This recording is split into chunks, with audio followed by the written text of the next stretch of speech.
Welcome to the Stogie Geek Show, episode 68.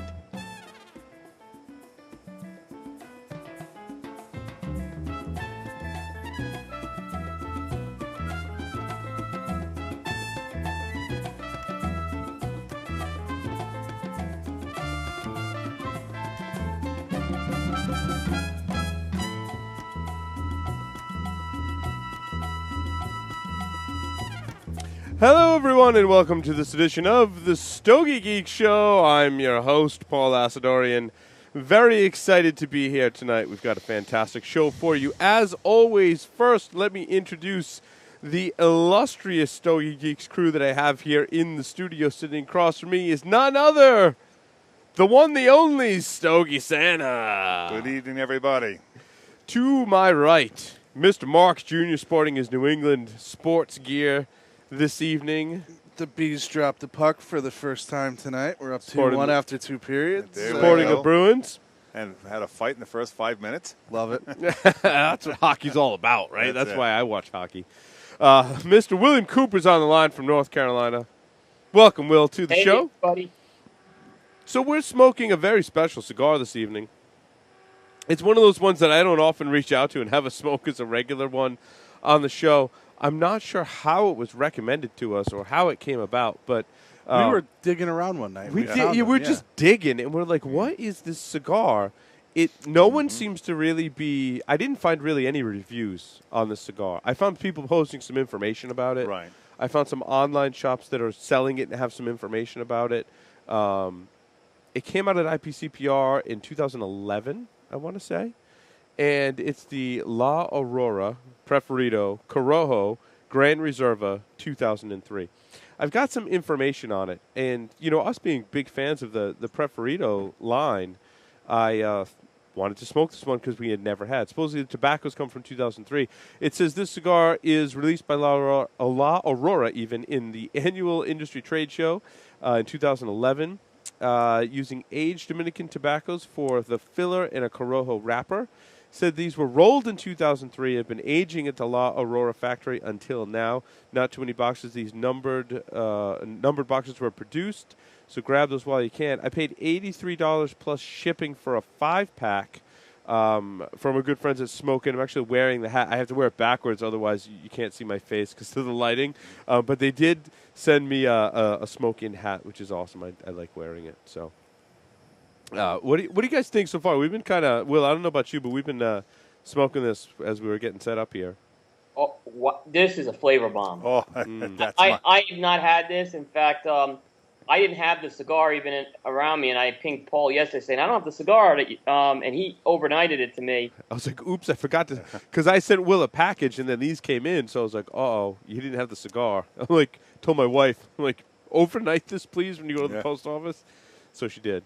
Yeah, and I appreciate that. And I tell you, I have not tasted Corojo like this ever. Is all I can say. This is absolutely phenomenal. Yep. Absolutely a home run. I'm enjoying it. Yeah, I'm really enjoying mine as well. Very much so. Lots and lots. It took a little bit to get going for me. That could have been because I was distracted when I was first smoking it and started up for the show. But now that I have a chance to kind of take a deep breath, and we're recording. And I find the Preferidos need to get warmed up a little bit. Yeah, because they can start out very tapered. Yeah. Once they do, though. So I'm going to cut over to the video where we have our very special guest, Mr. Jose Blanco. Jose, welcome to the show. Hey, guys. Always great, Paul, Coop, Mark. And it's always a pleasure to be with passionate cigar lovers. One of the things that I love about what I do or what I've been doing almost all my life is that you get to meet all over the world great people. And, you know, I say all the time on my tweets, on Facebook, on blogs, that this is the greatest industry in the world because it's an industry where you have 10 guys sitting in a shop, one guy's cleaning carpets, one guy's flipping burgers, the other guy's a lawyer, the other guy, always the IT guy, there's always 2 or 3 IT guys. You have bankers, you have a whole bunch of people, and you're not judged by the color of your skin, your race, or your wages, what it is. And that's why I feel this is the greatest industry in the world, and I feel happy to be part of it. we're happy to have you here, and I really wanted to just be somewhat informal, like you said. Just a bunch of guys hanging out, having some cigars, having some drinks. I wanted to kind of start out with how you got in the cigar industry and talk a little bit about your history in the industry. I know there's a lot of deep-rooted history with some companies that you maybe don't work for now, but myself, I'm curious kind of where you got started and a little bit about the beginnings in your career in the industry. Well, my grandfather grew tobacco, my father grew tobacco, and my uncle, which is Hochi Blanco's father, where they make the aging room and the swag and all those cigars. Well, back in the 60s, after we came back from New York, I was born in New York because my father was a political exile from the dictator Trujillo. Trujillo was in power from 1930 to 1961. So my father left at the age of 16 to live in New York because all our family was against the dictator. So when we came back in 62, I was around 14, and I would go to my uncle's factory, and in the summers, we would start to learn about sorting of tobaccos and things like that. So when I was around 14 and a half, because I never did cigarettes, I started smoking cigars. So one day my father caught me smoking, and he says, you can start smoking officially when you're 16. But that didn't stop me. So what I did was once in a while, I would puff a cigar. But officially, I started smoking October 27th when I actually hit 16 years old. So after that, I went to school in Dominican Republic. Then I worked for Brugal y Compañía, which was I worked first for my father for many years. That had a cold. We made salami, mortadella, bologna, all those things. I love mortadella. Yummy. Yeah, I know that. I know a lot about that too. And then in 1981, I started to work for Grupo Leon Jimenez as a salesman. And then, I continued all those years to smoke cigars. It was basically Cubans and Dominicans at that time. Mm-hmm. So then when I started to work for the brewery, because in 1986, Grupo Leon Jimenez bought the part of the brewery, then I had smoked cigars from La Aurora before, but I was heavily involved in that. So then the boom came, and then I was very. If anybody's read a lot of articles that the magazines have done, I was very critical of the boom because you had every Tom, Dick, and Harry trying to make a cigar, and you had a whole bunch of Don Nobodies trying to make cigars. Mm-hmm. To give you an example, in 1997. The United States received imports for, I think, was 447 million cigars. So at the end of 97, the beginning of 98, the boom was over.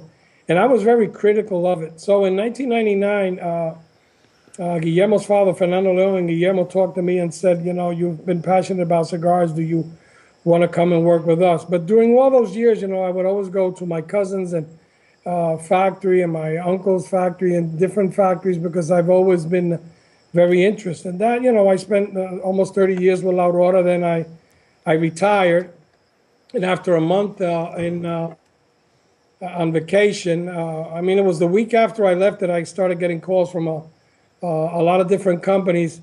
And then, Dr. Cuenca made me a nice offer to go to Nicaragua, contract for 2 years. And I went there and, we did a great work there, great work also with the people at Drew Estate. But then when the contract was over, I felt it was time for me to come back to Dominican Republic, to my roots. Mm-hmm. Everything we finished well, and now I've been on vacation. I've been traveling. I've been I'm studying some offers that I have. I don't know if I'm going to do something by myself. I'm doing some consulting for some people too. But I just came from back from China that I was paid to go there to do some consulting for a company also. So nice. So Jose, what was some of the most important things, lessons learned from your father and your grandfather specifically about the cigar industry? Well, there's one thing that I learned from my uncle and from my father. First, from my father, I learned to smoke. He died at the age of 89. He smoked 5 cigars a day. He used to grow tobacco, and he always made very clear to me that tobacco needed time, and he always talked about the sweetness that tobaccos have to have. It's like I tell a lot of people, you can have a mild cigar that's full flavor, and you can have a very strong cigar with no flavor at all. You know, everybody has a tolerance scale that goes to 1 to 10. I could wake up 6 o'clock in the morning, be in the factory, or be here in the terrace of my house and smoke a full body cigar, and I'll be at ease. There's people that after a 22-ounce steak and a big Idaho potato, you give them a mild cigar and they'll go, oh. It's very strong. No, the cigar is not very strong. You have a very low tolerance. Now, one thing that I tell people when they ask me, what's the most important thing about making cigars? And I said, it's 3 words: consistency, consistency, consistency. Because anybody can make a great cigar for 1 time, for 2 times, for 3 times. But to make a cigar consistent year round as years go by, that is the hardest part to accomplish for any industry. So now, Jose, you said you worked for La Aurora for 30 years? Is that what you said before? Almost 30 years. Okay, so now you must have blended a lot of cigars in the time span of 30 years, right? Were there But any... it was not. No, let me clear something up, Paul. With Grupo Leon Jimenez, it was not only all the time in the cigar division, because I started as a salesman in the brewery, which Presidente is the largest selling beer in Dominican Republic. And then I was supervisor, then I was manager, then I was director. I was head of sales for Marlboro cigarettes too. And then in 1999, I passed on to the division of La Aurora, even though I was in the smoking panel for many, many years. Gotcha. So now, what were some of the first cigars that you were working on when you came to La Aurora that became some of their regular lines? Well, I worked a lot on the 107. I worked on the 1495.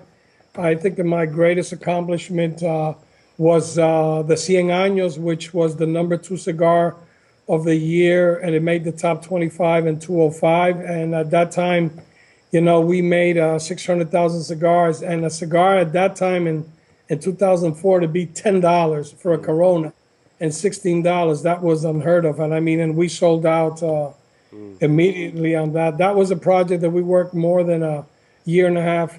Guillermo's father started to put tobacco away in 1995. Then we evaluated seeds for wrapper in 1998. And then when the wrappers were done, we started to work on the blend end of 2001, beginning of 2002 to come out in 2003 for the 100th anniversary of the company.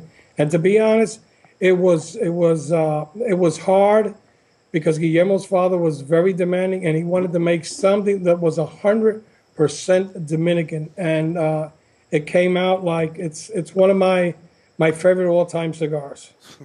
We speak very highly. Yeah, we speak very highly of that cigar. There's no question about it. For sure. Yeah, it's up there on the list. Now, did you also have a hand in the Preferido line as well? And some of the Preferidos, like in the Preferido Emerald and on the Corojo, because the Cameroon and the Maduro and the Connecticut is basically all the same. What we did was we changed only wrappers. The one that we tweaked a lot was the Emerald. That was the one with the Corojo wrapper in the green tube. Yeah, the green tube. Yeah, that's a great cigar. It is. That's excellent.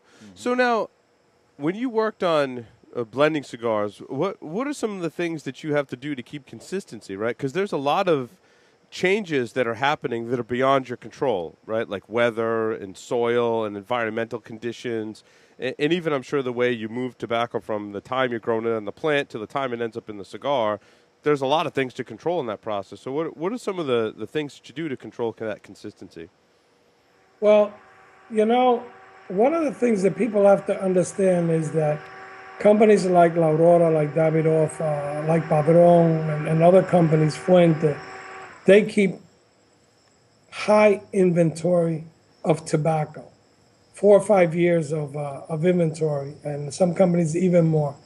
Because what you have to understand is that year to year, the crops are going to change. If you ever hear that they were back-to-back 2 years, that the crops are identical, even if you don't believe in God, start praying. The world is coming to an end.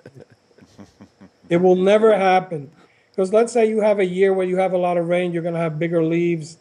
The veins are going to be much thinner. The leaves are going to be thinner. The colors are going to be lighter. The oils on it, it's going to be less. The fermentation process is going to be a lower temperature. So let's say you have a season where you didn't get enough rain. You're going to have smaller leaves, thicker veins, thicker leaves, more oils to it. The leaves are going to be darker, and the fermentation process is going to be much longer and at higher temperatures. Because, people ask me, what is the most important thing? Is it the blending? Is it the aging? Is it the fermentation? It's everything. From the moment you choose your seeds and you plant them, and you take them from the baby seedling and you put them into the ground. If you pick them too young, you're going to have problem. If you pick them too ripe, you're going to have problem. But let's say you do that right. But then when you're curing the tobaccos in the barns, if you have too much humidity, you have to take it out. If you have lack of humidity, you have to put it in. Then when you're doing the fermentation process, you cannot over ferment the tobacco, but also you have to wait till the tobacco also is ready. And one of the things that when I'm doing the seminars, people think in their minds that all the ligeros, the secos, and the viso, they're all together. No, you have pilones of visos, you have pilones of ligeros, you have pilones of seco. And each one of them has a different way, a procedure, or how you're going to ferment that. So now, are you talking about different plants or the position of the leaf on the plant as opposed to just not the very top, but the position like north, east, south, west? Does that make a difference? No. You're talking about ligeros, that's the top, viso in the middle, and seco, which is the bottom. Mm-hmm. Those pilones are totally different. You cannot put all those leaves together. Everyone has a different fermentation. Right.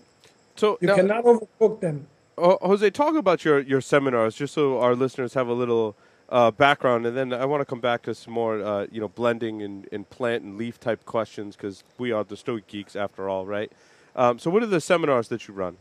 Well, the seminars I've done, I estimate that I've done more or less some 600 seminars. I've done them in Canada, I've done them in Mexico, I've done them in Argentina, Dominican, all over the States. I've done them in Macedonia, I've done them in Serbia, in Sweden, in Spain. I mean, I've done them everywhere that I go, Argentina too, I've done them.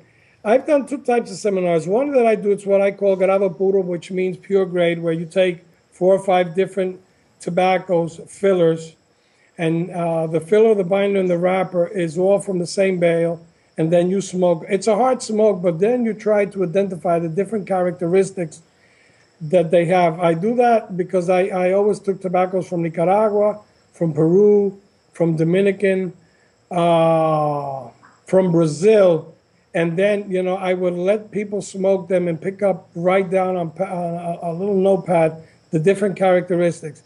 Then about 4 or 5 years ago, we started to do a seminar that has 5 different wrappers on them.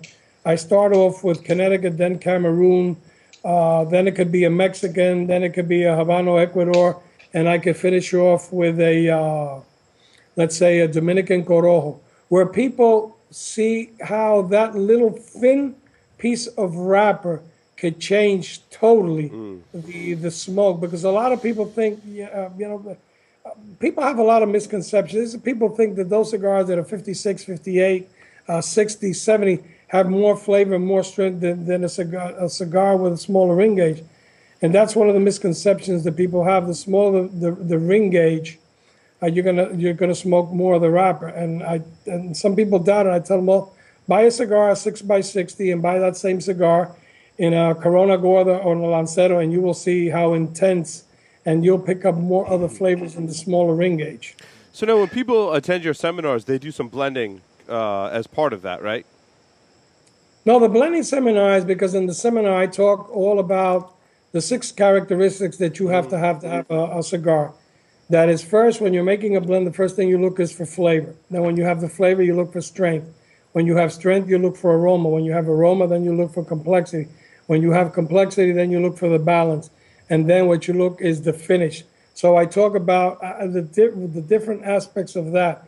It's like people say, well, this cigar is sweet, but then I ask them, what sweetness are you picking up? Are you picking up the sweetness of a milk chocolate, or are you picking up the bittersweetness of of a Godiva.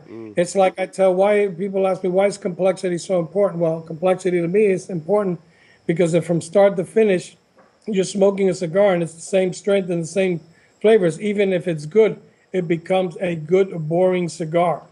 Yeah. So, Jose, let me ask you, in your opinion, can you describe for me and our listeners what the difference between aroma, flavor, and taste is? Are those three separate things, or, do they require some explanation? Well, no, aroma is what you're picking up, through your nose, and it's very important too if you retrohale, because if you retrohale, you're going to pick up 300 or 400 different types of notes that you're not going to pick only if it's in the mouth. Right. In the mouth, you're going to pick up whether it's sweet or it's bitter, or it's sour or it's salty. But when you blow it through the nose, it's like people say, well, it's kind of spicy, but what spice are you picking up? You're picking up a black pepper, you're picking up a red pepper, you're picking up a white pepper. It's like, cigars. What are you picking up? Well, the cigar could be the four that I mentioned, but also, is it meaty? Is it peaty? Is it salty? Is it sharp? Is it metallic? Is it earthy? Is it chewy? Is it notes of cocoa? Notes of sometimes you pick up a cigar and you're smoking. It's like you would be picking up the flavors of a very rich espresso. So Right. it all depends on, So is there a quality. difference between flavor and taste, in your opinion, or you really just kind of divide things into a flavor wheel and don't get No, into flavor is what you're picking up in your mouth, the different sensation and the different stimulation that you have in your mouth. So what makes someone a good blender? Is it more just experience, or is it more just the person's palate? Like, do you get people that they come in and they want to blend their own cigars, and you're like, wow, that person was really good at it, Is it more just experience, or do you find that there are certain qualities that people have that make them better blenders?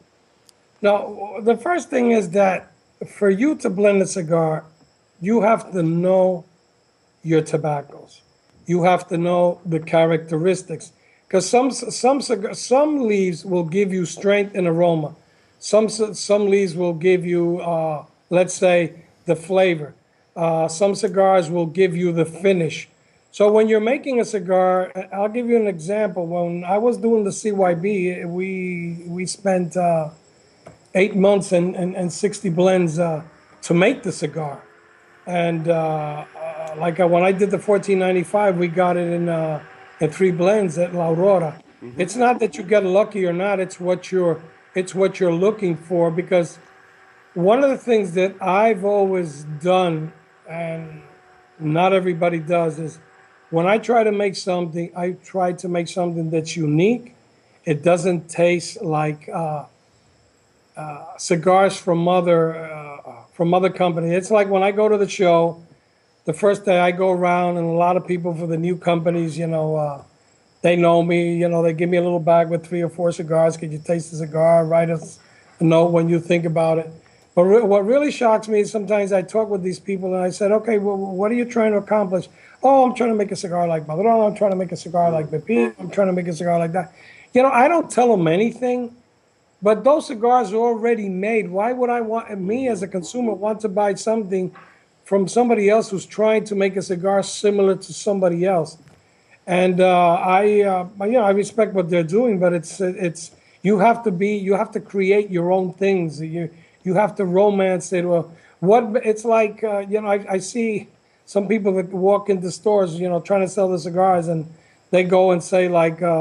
So the owner says, well, tell me something about your cigar. Well, it's very good. Okay, it's very good, but tell me about it. And they go like, no.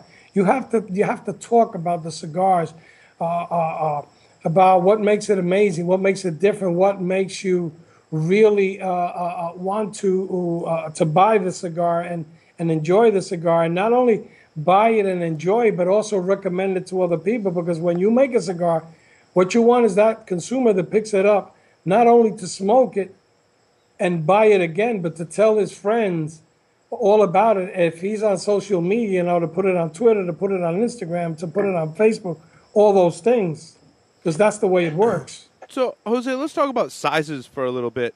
Do you get certain tobaccos and then say, well, that'll work really great in that size, or do you have them rolled in different sizes? So, like, in other words, does the tobacco dictate the size, or does the size kind of dictate what tobacco you're going to put in it?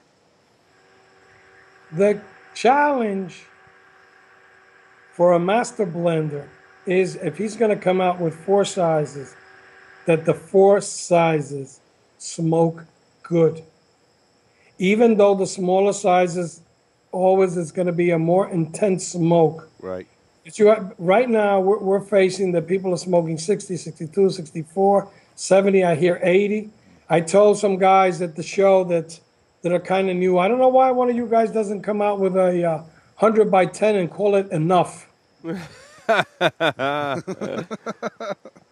So what do you think of the large ring gauge cigars? I mean, what are they popular, and if so, why? Look, I did a research a whole year about that, and this is the conclusion that I got. I asked maybe 100, 150 people about this. And what I got was 3 things that you could say is overall thing. A lot of people said it's a value thing, because if you see a good Robusto from whoever it is, let's say for $7, and all of a sudden you see a 6x60 for $8, and you're not really that big of a connoisseur, you're just a guy who wants to hang out and smoke, you're going to go for that. That's one thing, value. A lot of people have said it's a macho thing. And the third thing that a lot of people have said, it's an American thing. It's true. All true. It's true. No, it's definitely true. Bigger is better, right, Jose? Yeah, that's what they say. No. That's what they say here. Jose, Right? I want to ask you, and some of these questions come from questions we've asked of ourselves, and I want to pose these questions to you to gain your insight on them. Sometimes we smoke a cigar, and I don't think any one of us can really. I mean, we try and put our finger on it, but it's difficult, right? You smoke a cigar, and you're like, "Wow, that's really good. I'm going to smoke them up right now." And then we smoke other cigars, and we're like, "Wow, that's good. I like it, and I'll smoke them." But I think it's got some great aging potential. And then we smoke like a third class of cigars when we're like, wow, that's really just too young. So how do you recognize good aging potential in a cigar? And what is it about aging potential in a cigar that's this mystery? Look, one of the things, when a tobacco is young, and somebody told me the word, I should know it by now. In Spanish, it's called manchoso. It's like your tongue gets kind of sticky. Yeah. It's gotta remember the I word. describe But it as almost like an ammonia or petrol in no, my flavor wheel. ammonia you're gonna pick up when you take the cigar and you take the foot of the cigar, you're gonna pick up you pick some youngness into that. That's ammonia. But you can pick a cigar that doesn't have the ammonias, but still is a bit young, and your tongue is going to be, like I say, it's called manchoso in Spanish. It's going to be kind of sticky to it. But also, when you smoke good aged tobacco, the way I tell people to really identify it, it's what I call, it's a clean smoke, where you're going to have total stimulation. It's going to hit you all over the pot, your mouth. And the sweet spot, it's going to be right at the tip of your tongue. But that's why I always say in the seminars about the finish. And unfortunately, a lot of people think that the finish is when you smoke the whole cigar. And it's not like that. You can take a cigar, and after 4 or 5 puffs, you're going to know if it has a short finish, if it has a long finish, if it doesn't have a finish, or it has an aftertaste. Now, the perfect finish is when you have total stimulation, your lips are tingling, and you have total stimulation, especially on your lips, that you just don't want to let that cigar go. That is what I call the perfect finish. Are there ways to recognize when you smoke a cigar and you say, well, this is good now, but in a year or so it's going to be fantastic because I understand that the tobacco is going to age better? Or maybe it goes the other way. Sometimes I smoke a cigar and I'm like, oh, my God, this is amazing. And then a year later, it's not as good.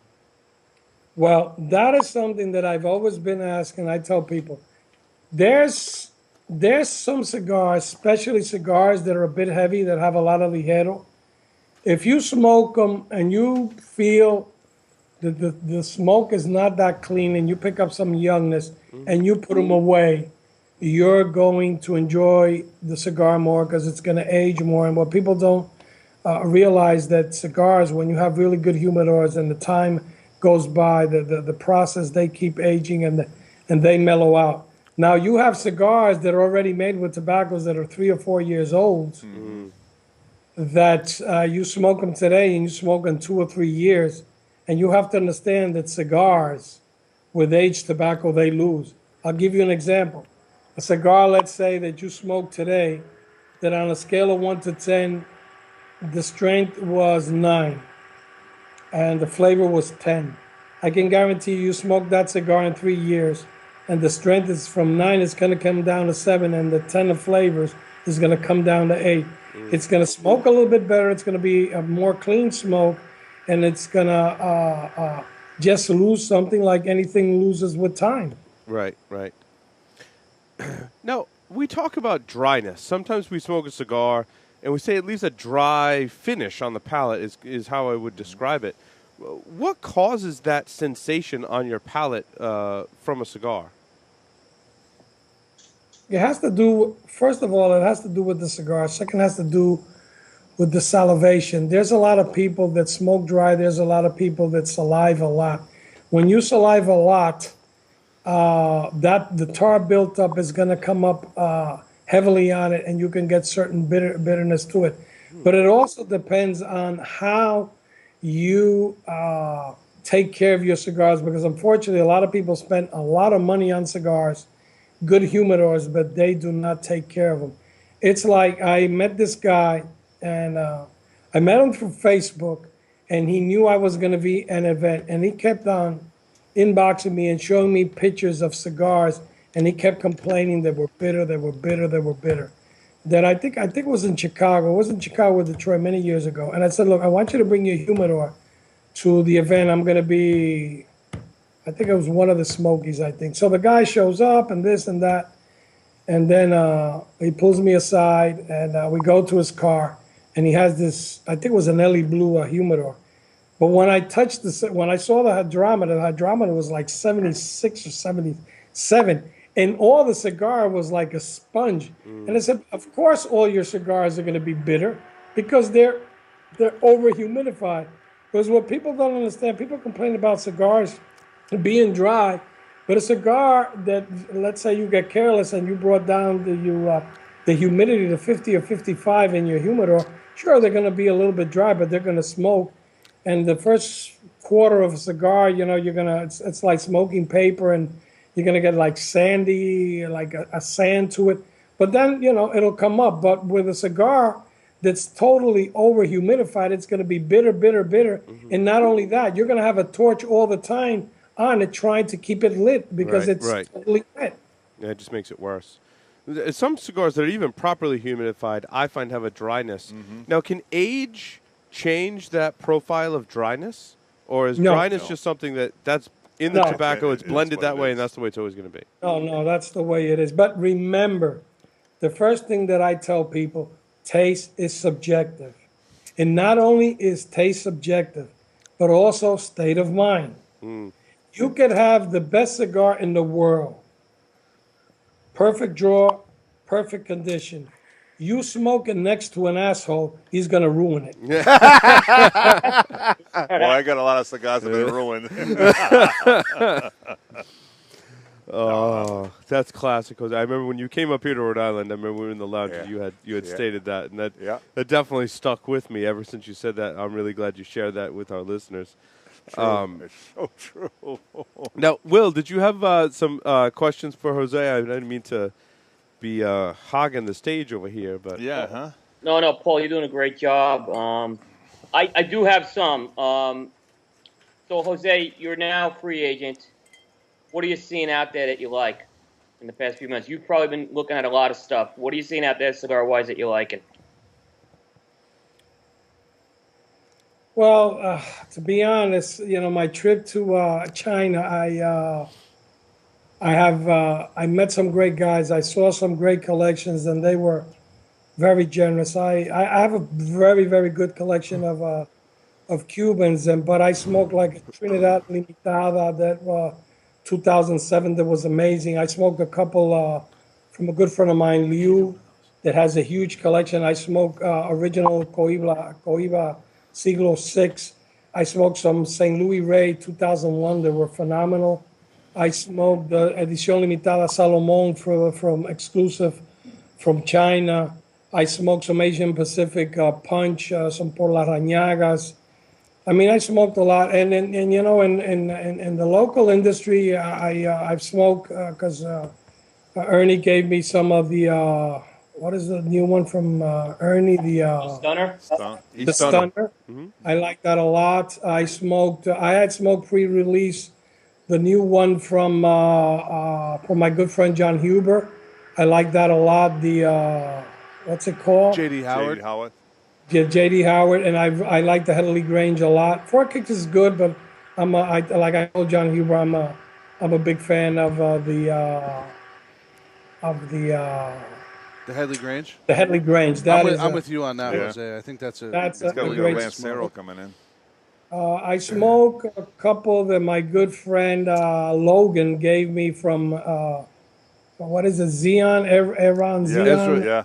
Ezra Zion. Yeah. Yeah, Zion. I smoked one of his. They gave me three, but there was one that really, I think it starts with an E or an I. Second band. That was very good. And you know, I smoke. I'm fortunate. I have a whole bunch of stuff from my friends at Drew Estate. I like the Nica Rustica a lot, and I have my collection of pigs and nines and T52s and all that. Even though I'm running a little bit low on that, and John. So Jose, what? Now you're one of the some of the few to come on and talk openly about smoking Cuban cigars, which I think is fantastic. We try and include that content on the show. It's harder for us because we're in the U.S., but we haven't really talked about a lot of Cuban cigars lately. So I guess I'll start with what are some of your favorite like regular Cuban cigars that you smoke like on a regular basis?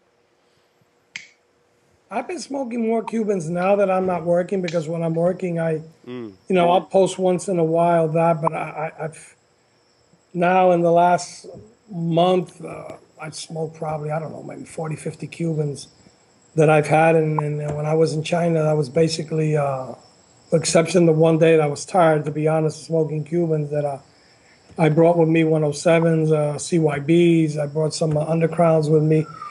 You know, look, I've been to Cuba many times, and I have a great respect for them, but you have to understand this.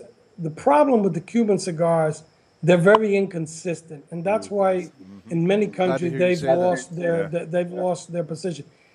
Now, their regular production still continues a little bit not so great. Now, they've done a better job, like on the Edición Limitadas and on the regionals. That I have to say they've done.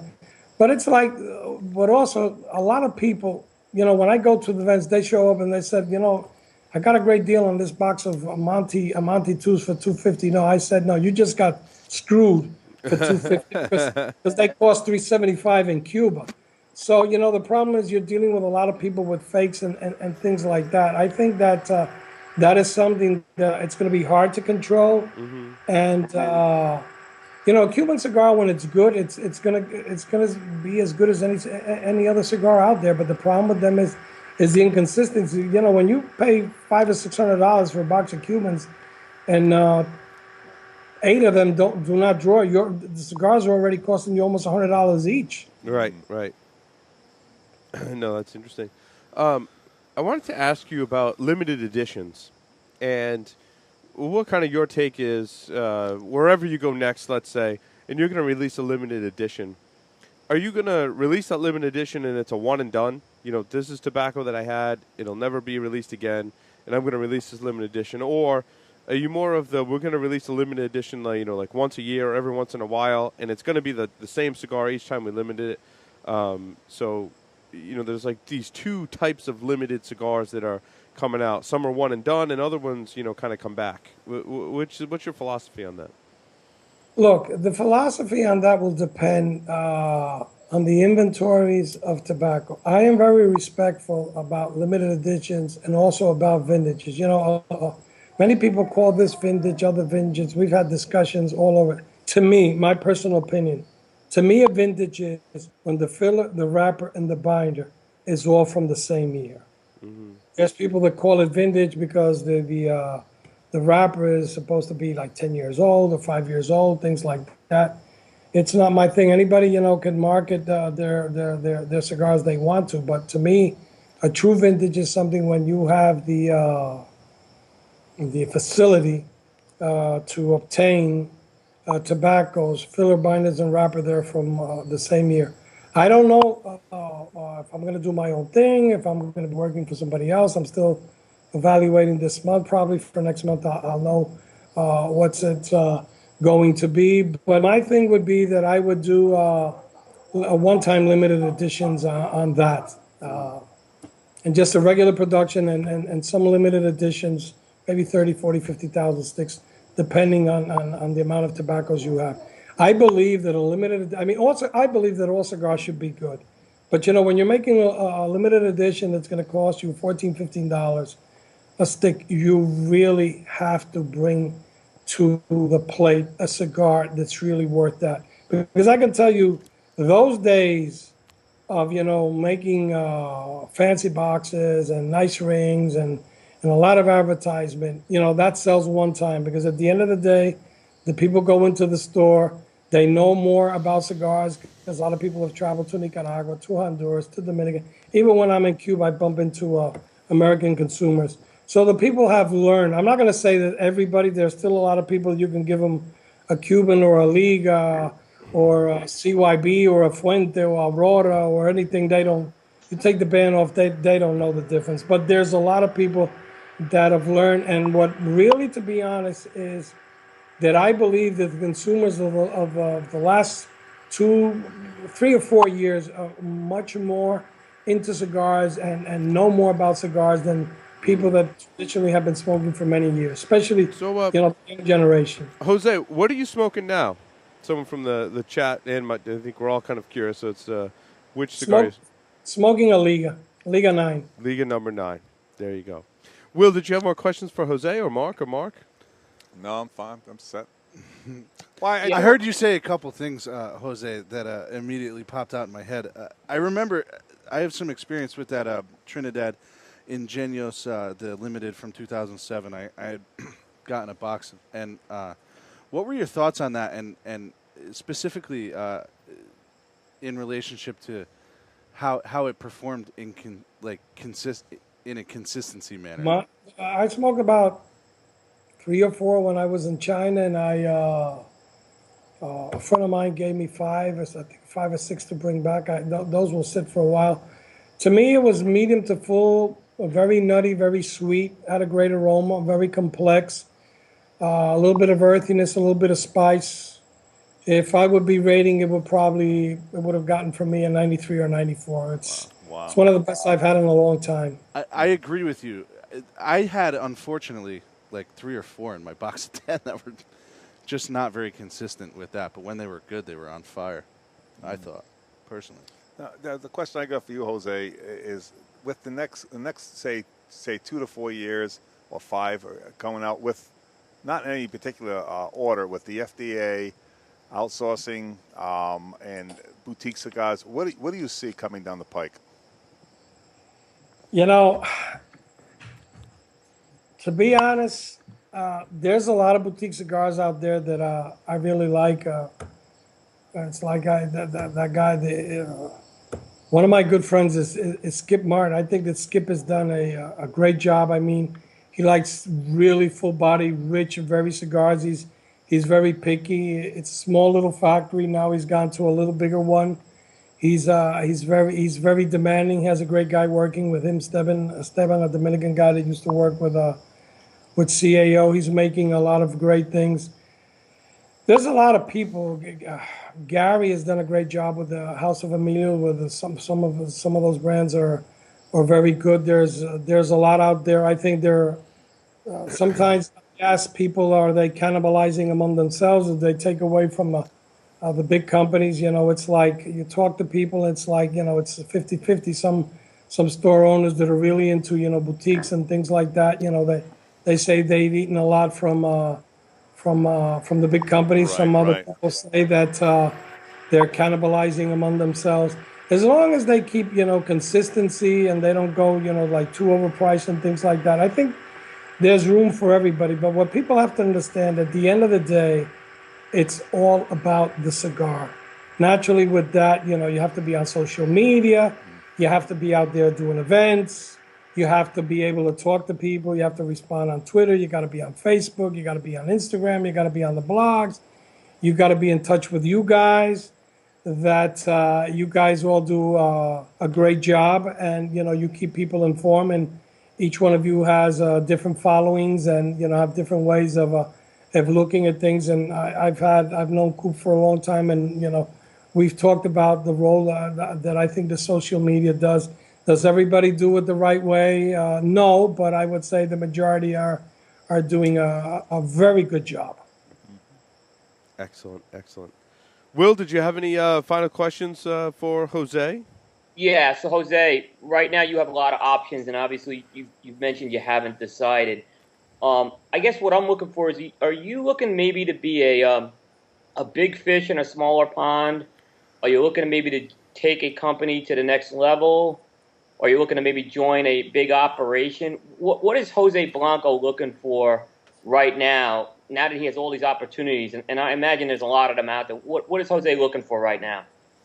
Well, first of all, I've been thinking through the offers and what I want to do. A lot of people have said it's time on social media, my friends, that I should come out with my own cigar. That is something that I've been working on already. And but I haven't really made the final decision, because everything has to do with where I'm going to live, my wife, the baby, all those things. I have to look into all that. But one thing I can guarantee you, it's not going to be beer, it's not going to be cigarettes, it's not going to be anything else. It's going to be cigars. That's one thing I can guarantee you. Boy, nice tap dance. Light on his feet.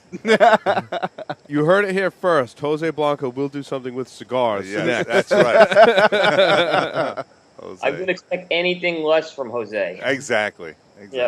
Jose, are you doing another blending seminar? Are you still doing your blending seminars? Is there one coming up? Yeah, I will continue to do that. Like I said, I was when I was in China. Lily Wang, who has the Cigar Ambassador magazine, she has 4 shops in Shanghai and 1 shop in Beijing. She's the queen of cigars in China. Did you visit Shanghai? Shanghai and also in Peking. I heard Shanghai is really a really cool city, though. Yes, it is. It is, and I'll tell you, I was really impressed. But anybody that's going there is going to know they're not going to find cheap cigars. Cigars are you get a better deal in Hong Kong than you get in Shanghai. Yeah. And one thing that is amazing is, like I said before, that the young generation is smoking cigars, and the smoking laws are not so tough. Like the bars, they have sections where you could smoking, non-smoking. The restaurants too. It's estimated that 42% of the Chinese smoke basically cigarettes. So you're talking about 600 million people that are smoking. It's a huge revenue. Yeah. Government, because cigarettes are expensive there, and it is fascinating. It should be on everybody's bucket list to go to China. I mean, it's the potential there for business for cigars it's huge there. So to find out when your next blending seminar will be, would you follow you on social media? Oh yeah, well, I mean, when I decide whatever I'm going to do, it's always going to be whether it's my thing or with another company. I will always incorporate the part of the blending seminars, because I think that one of the problems that our industry has is that nobody has really taken the time to really go out and educate people. Uncle Benji Menendez from General has done a lot of seminars, and also Henke Kellner has done seminars too. But other than that, nobody is really going out there. that is the difference between us and the wine industry. The wine industry has prepared a lot of books, a lot of CDs, a lot of stuff, to really help people understand about wines. Our industry has not done that. It's interesting you say that about the wine industry. Do you think that that's a product of the fact that somebody like me could go and acquire the equipment to make wine in my basement, but for me to make a cigar, there would be a tremendous. You can't just grow plants in your backyard here in Rhode Island and make cigars, right? Right, exactly. You could, but they probably wouldn't be very good. Right, but I could make my own wine if I wanted to. Well, you would be surprised because I get every day, I would say on an average of, I would say 12 to 14 would be the average of people that inbox me with questions. But a lot of people, they bought the press. There's a company online where you could buy different types of tobacco. You can buy Cameroon wrapper, fillers from Nicaragua, from Brazil, from Dominican. And people buy, a pound of this, a pound of that. They make their blends. There's even 2 or 3 people that have FedEx me stuff, for them to, for me to try that they've made their own blends. And there's a couple of them that could be a regular cigar in production. They've surprised me. There's a lot of passionate people out there. I learn something new every day because I didn't even know that stuff existed. Really. I have to look into that for my bunker for the apocalypse, right? I want to store all my own tobacco. I think we have enough. If we have enough rolled cigars, that we're probably fine between the 3 of us. Oh, yeah. You're probably right. Jose, thank you very much for appearing on the Stogie Geek Show. It was a pleasure having you. I hope we have you back someday, especially wherever you land. We have you back after you get settled there and can talk about the next chapter of your career. Yes, we'll be in touch, and it'll be my pleasure to be on the program. I always have contacts with Coop. I used to see him a lot at Drew Estate. I see him always at the IPCPR, and keep up the good work. And the more people you can bring into the program, and everybody talk about the different aspects of what they're doing. But it's also good for people to be able to answer questions and share. You're not going to share formulas and all those things, but the basics about what your cigar is about and all those things. Yep. I think those things are important. Absolutely. Jose, thank you very much. God bless you, Jose. You and the family. We're going to take a break. Thank you, guys. The pleasure is mine. And anytime, Coop, and behave and give my regards to Stace. I will. Thanks, Jose. We're gonna take a short break right now, and we're gonna come back and talk about our cigars for the week, and we have a segment. So don't go anywhere. We'll be right back. Okay, guys. Thanks a lot. Jose. Thanks, Jose. Take care. Okay, Paul. Mark. Cool. I gotta run to my.